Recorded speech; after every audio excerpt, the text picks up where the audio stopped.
Hello, it is Jessica Weaver, or as most people know me, not your father's advisor. But I am so excited because today we have Melanie Curtis on with us. And she came from my industry, the finance industry. She was in investment banking industry. Then she turns professional skydiver.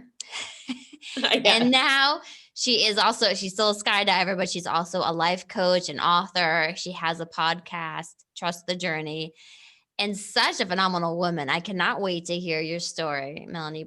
First, let's see, how did you get into the investment banking world? Oh, What well, brought you there and then for having a huge shift? well, I appreciate you having me. I'm so stoked to be here. This is awesome. And it's always red-faced at intros like that. I'm just like, oh, it's such a weird story. But yeah, gosh, how I got into investment banking, it really was that I was on the traditional path. Like even though I had started skydiving when I was 18 years old, and Wow. for me, when I did my first jump, it was a one and done scenario, in the sense that I did literally one jump and I was forever altered, wildly obsessed, and made most of my life choices from that point on with skydiving in mind. So that actually is interesting to note, thinking about how I got into banking and the finance world, is that I went to Middlebury College. So I was on that traditional path, Mhm. very academically minded, very successful in sports, like very overachieving young person. And I definitely had it in my mind that I really wanted to live in New York City, period. I wanted to live in New Okay. York City. Yeah, I could see that. Enough said, like I was 100% going to live in New York. And so I applied for jobs. I was initially going for creative positions at advertising agencies, and I got a number of offers, but they paid literally nothing. Like it was a $22,000 salary. Even back then, 20 years ago, it was just not enough at all Not to to live in New live. York City. No way. Yeah. And so how I ended up on the banking track is, and it really wasn't even on my radar, ironically, because I was an economics major. Theoretically, I would have wanted to go that route, but my minor was all about the arts and creativity and stuff like that. So I was really quite dichotomous in my interests. Mhm. But anyway, long story short, my college boyfriend, his sister was starting at this new private client services branch of Donaldson, Lufkin, and Jen Rett, and we were like, I might as well just interview and see. And I actually really liked the people I interviewed with, and I made my decision. And obviously the salary was like double, you know what I mean? So it was totally a financial decision, but also a Yeah. relationship decision as well. Okay. Two big components. The money, you need that security, that sense of security. And how long were you in that role for? I was well, so I was moved to New York and The I whole was thing. doing that and I loved that. I still love New York so much to this day. Uh, I for the first 2 years I worked for these new brokers that I signed on with, and they were brand new, so I wasn't making tons of extra money in commission and stuff like that.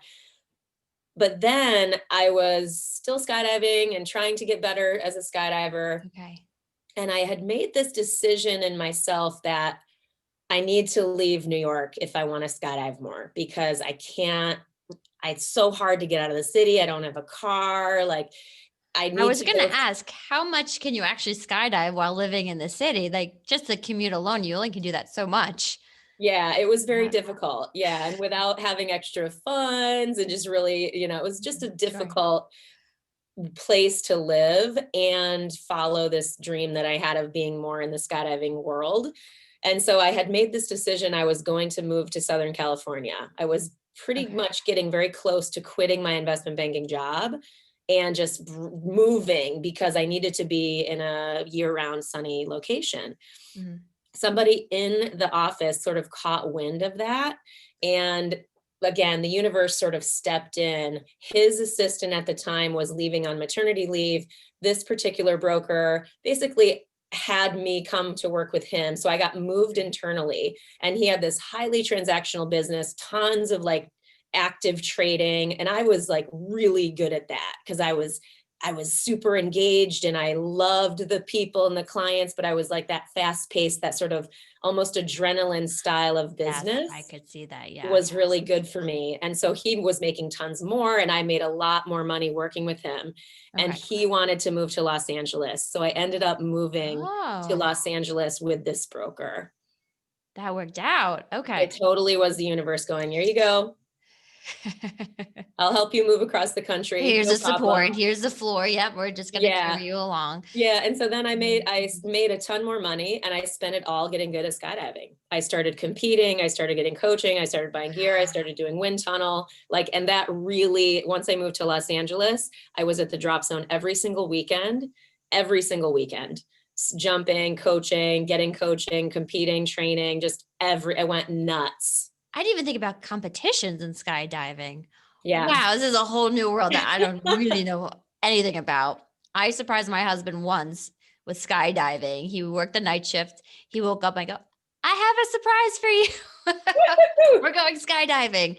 And that was my one and done. And Oh, you took a whole different, and that's what keeps the world so interesting is you just fell in love with it. yeah. Is it the Yeah, well, energy, the adrenaline, the it's a risk? lot. Yeah, it's a lot of different things. Honestly, I'm oddly risk averse. I say this to people a lot. People are like, yeah, sure, you're a Like you professional moved to New York skydiver. City on the drop of a win. You moved to California. You skydive regularly, yet you're risk averse. Okay.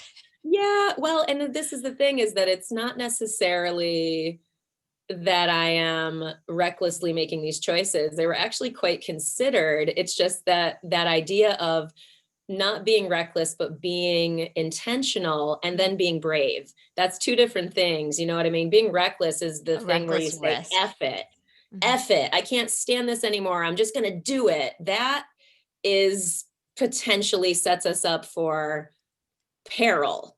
you Yours know, are calculated yeah. risks, Yeah, right? like yeah, managed risk, absolutely. Considered risk, and then brave leaps of faith followed, when we really consult, what do I care about? What do I want my life to look like? That stuff matters. And even as a young person, I was lucky enough to be driven by a very potent love. And I count myself very lucky to have found that at a young age because it then built into the career in skydiving that I have now and has opened so many doors for me in my career and just so many life experiences, so many friendships, so many business connections. Like it's So, vast. of course. Now, two things that you brought up. The one was being brave. I think that's where separates a lot of people. We have these ideas, we have these thoughts, these goals, but very little of us actually follow through on them. And sometimes there's a reason we don't follow through. Maybe that wasn't our door to enter. But there's a lot of times that I keep thinking of this one quote, denial is the ultimate comfort zone. Yeah. And it's like we're denying ourselves this opportunity, this chance, or we're saying, it's fine. It's okay. It's kind of been the year of, I'm fine. Everyone's fine. Let's move on.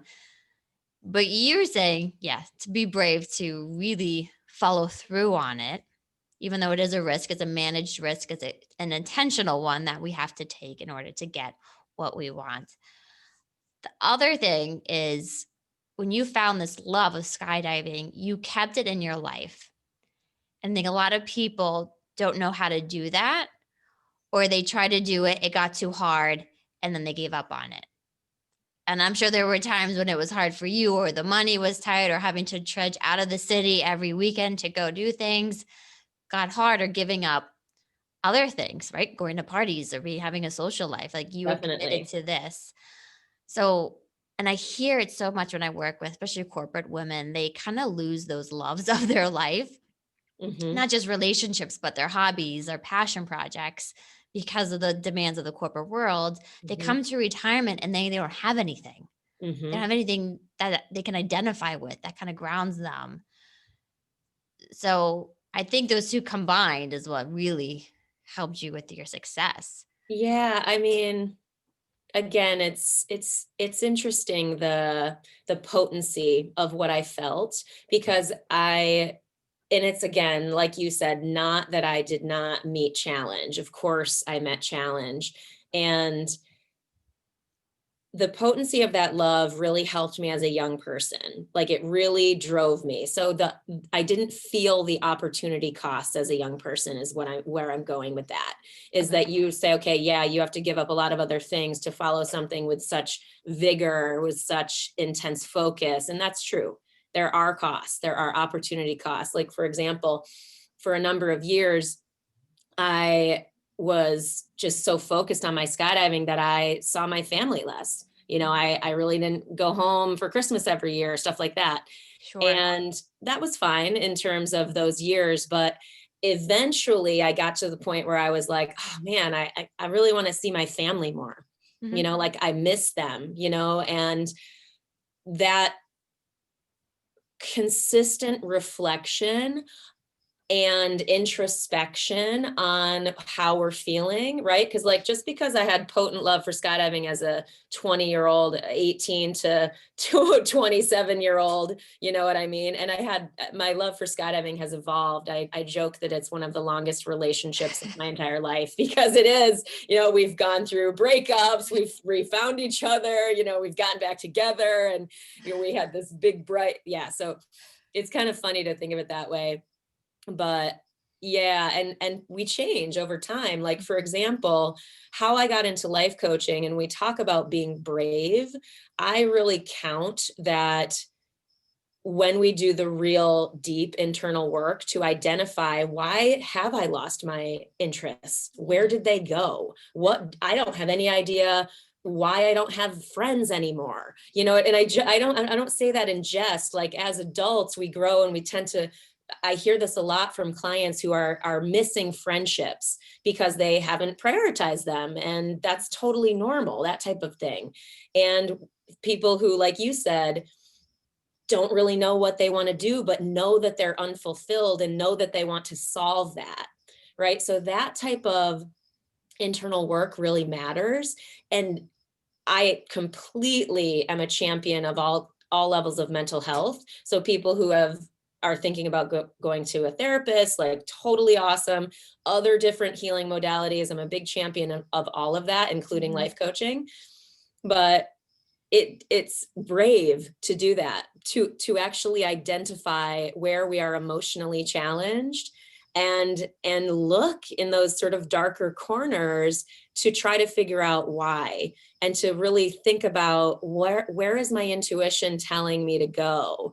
I'm not sure if it's my intuition or if it's my fear trying to stop me, like, and not really knowing, but then trying to take some brave action forward in the directions that you think you're called in. How do you challenge yourself? I think reflecting on our lives and how we're feeling emotionally is a really big challenge for a lot of us to do. And we'll say we don't have time for it. We're too tired to do it. Like we'll find any excuse in the book to avoid dealing with our emotional side, even though it's Right. probably the number one thing. But for you, I mean, skydiving for most people is pushing them way out of their comfort zone. Yeah. How do you push yourself out of your comfort zone? Yeah, it's a And do good you challenge question. yourself? Yeah, it's a great question.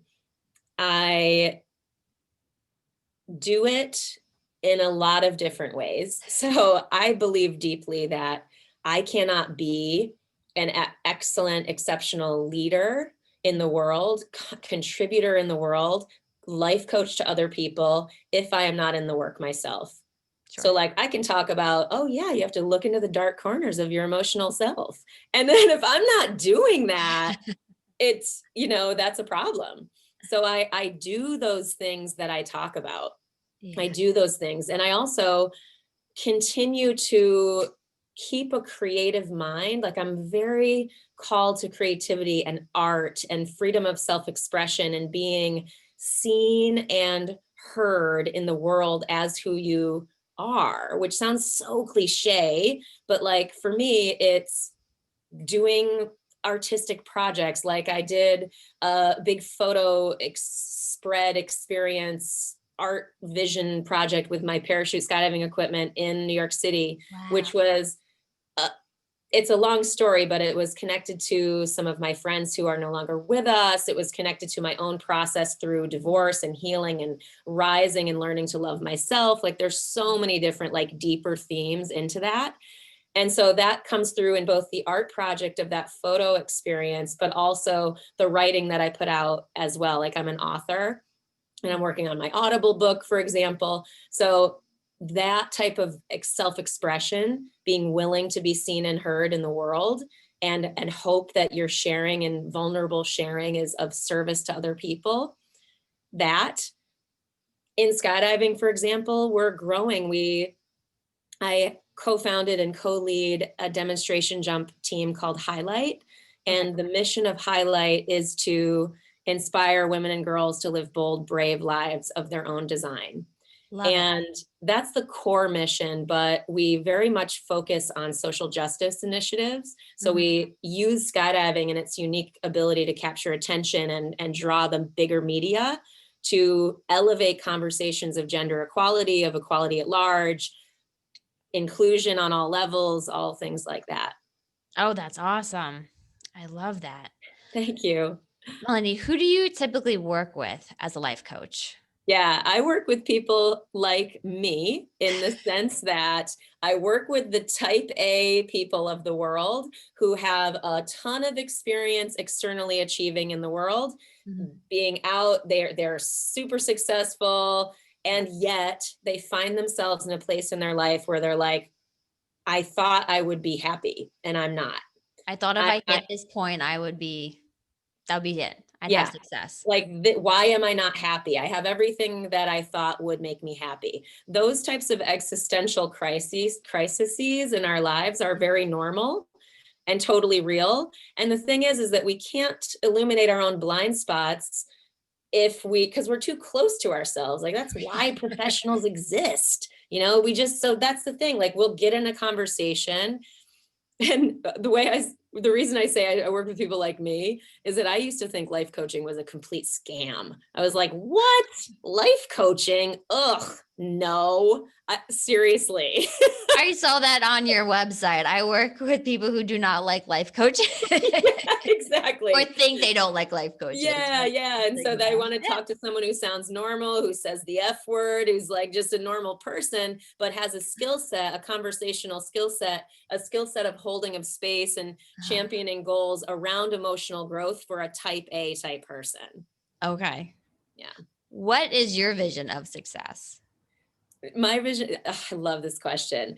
I always go personally to relationships, like connections, love, right? So if I have healthy, functional, deeply connected relationships in my life where I feel free to be seen, heard, loved, ridiculous, nonsensical, and they feel the same, I feel I'm a success.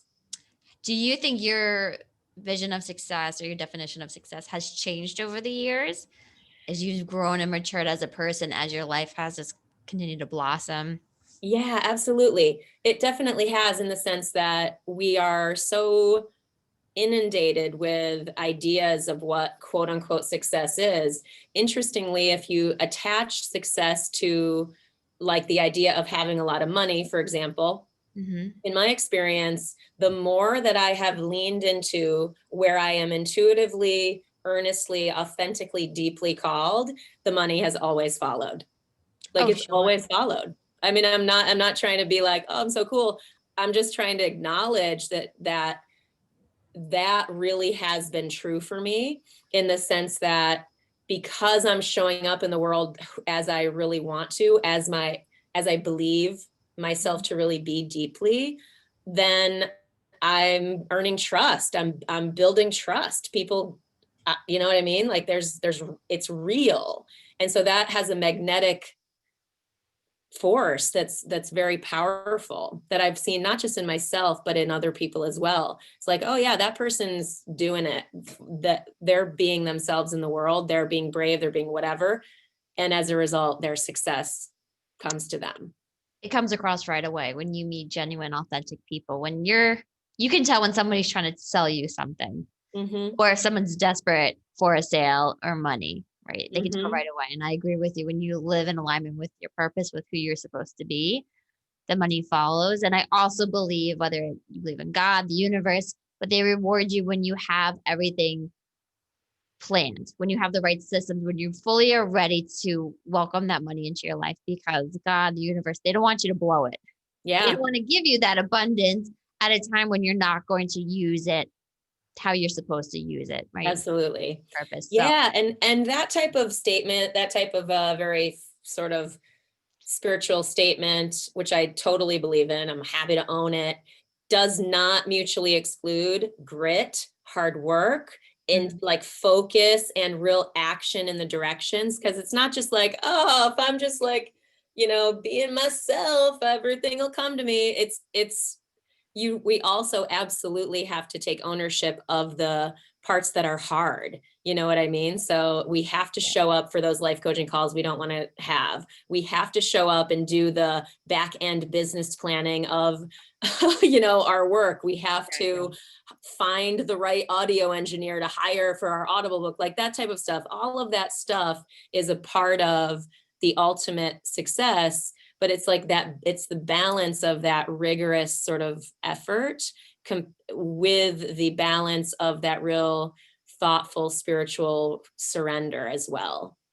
I think that's what gets you in a place to be fully ready to receive the financial windfall or the abundance, however you want to view it in your mind.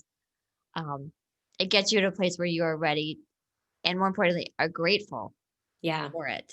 Because if it just came easily, right? If somebody just knocked on your door and Yeah. gave you $1,000,000, Yes. this is fantastic. But am I really going to be that amazed by it or grateful or really be intentional with how I'm going to use that money? Hmm. Maybe not.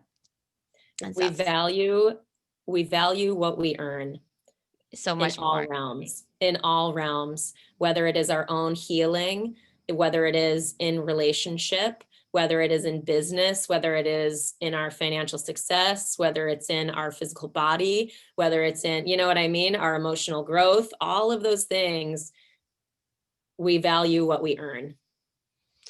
Fantastic. Melanie, is there one thing, can you think of a really tough time or challenge that you've had? And is there one thing that you wish you had known, or is there a piece that helped you get through that tough time? Oh gosh, I could say so many things. Oh my goodness. Because this is a financial based show and a sharing space, I'm going to go with I wish that I had known how to see my worth, my financial worth Ooh, sooner. good one. Yeah. Because there's lots of stuff I could say, lots of things about how I got through my divorce and like just stuff like that. That's like easy to say a million things about that, but that piece I don't think is talked about a lot. No. Because yeah, like when I first, for example, when I left investment banking and I went to the skydiving world, I worked for a drop zone.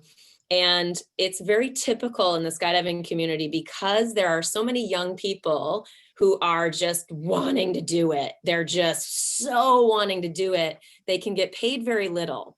And in my experience through the sport over the years, I've grown into being an intentional leader as it relates to asking for what you're worth and really being okay with if someone doesn't hire you for, you know what I mean, but really aiming to stand for that and being a champion for other professional skydivers to get paid what is a fair wage for their actual abilities and contributions to these various businesses in the sport at large. Oh, I love what you just said. Yes. 90% of women are uncomfortable talking about money. So if Yeah. we're uncomfortable just talking about it, Yeah. Yeah. asking for more money, a raise, promotion, anything to do with money is going to make us so uncomfortable, Yep. right? We're going to deny, we're going to stay in the denial zone, the comfort zone instead of asking for more. Is there a point in Absolutely. your life, can you think of that moment when you decided to start charging your worth? Yeah, yeah, it was. So I never really found it when I was working. I was the one for the first time I asked for a raise when I was working at the drop zone in Southern California. I was so terrified. I was super nervous. I was like so scared to advocate for myself. Mm-hmm. Then after I left basically a part of my transition to my professional skydiving career was I worked at a drop zone in Southern California for a long time. I love that place. It's wonderful. I still consider it my home. It's a beautiful place. And I went away from there to become a solo free agent. So that was when I was starting my real entrepreneurial journey as a life coach, and my professional skydiving career was really taking off in the international sort of way, where I was hired around the country and the world to coach and organize at events and stuff like that. So I was fully on my own. And so you would get paid day rates to go to these events. And so it was basically about a year into that, I was getting really exhausted, really tech, because Oh, traveling, a lot. building my business when I was home, tons of in-person engagement, which I loved. I totally loved it, but I gave everything to those jobs. I really cared about Drained you. showing up in Mhm. a strong, powerful way. And so as a result, I was burning out, like crazy burning out, but didn't really know how to deal with that and how to navigate that. But I recognized that a part of it was that I think I need to charge more so that I feel a little bit more valued. And Mhm. so I remember, I don't remember the date, but I do remember having sort of a conversation with myself where I was like, this is what I'm going to charge, and I'm going to be totally okay if they don't hire me. And it was scary at first, Oh, it's but so like, scary. Plus, yeah, you're your own business owner. It's just you. yeah. And so anyway, so I started doing that, and I started to really earn the experience of both saying that, advocating for myself, and having the experience of both being hired anyway at the higher rate and not being hired at the higher rate. I got both of those experiences, but for the most part, I was still hired at the higher rate. People still wanted to hire me because I delivered a really exceptional, real, beautiful, service, because I was showing up as myself, and I really cared about every person that I jumped with and coached. And they're going to value you more. They value you more as you charge more, and you value yourself more. And it allows you to have time to fully recoup, reset, get your rest, and then be even better for the next one instead of everyone getting the exhausted you that nobody wins out Absolutely. on that at Absolutely. And all. that's the thing I said to most of them. I was like, this is how I know I can show up in my full radiance and my full light at your event is this. And I totally understand. It's completely fine if this is out of your price range. I'm happy to recommend and give you some names of the younger people coming up. Like, basically, I was really earnest about that. And I was happy to recommend people if I was not a fit for them. And it makes you stand out. It puts you at a different level than everybody else, which is the goal. Fantastic. Is there anything last piece that you want to share with us, Melanie? Oh, What is your audiobook about? my audiobook is so I've written 3 books. One is One Positive Thought Can Change Everything. The second book is a graphic memoir called With Our Whole Broken Hearts, which is this beautiful story of heartbreak and healing and rising. I've co-wrote it with 2 of my closest friends. And my last book is How to Fly: Life Lessons from a Professional Skydiver. And it's my most significant published work in that it's basically a full decade of my writing a column for Blue Skies magazine as Okay. a skydiving and life coach. So it's an interesting look into the sport of skydiving, but has extractable insight for anybody, navigating life. It's mostly through the metaphor of skydiving and the things that we face in our sport. But yeah, so the Audible book is that book. That is fantastic. We'll have those links to your website so people can find you and your amazing works. I can see you're a very creative person and you need that outlet. Thank you. So, thank you so much for being on here today, Melanie. I'm so grateful that we got to spend some time together. This is so interesting. I have so many more questions. We'll save them Thank for you. next Well, time.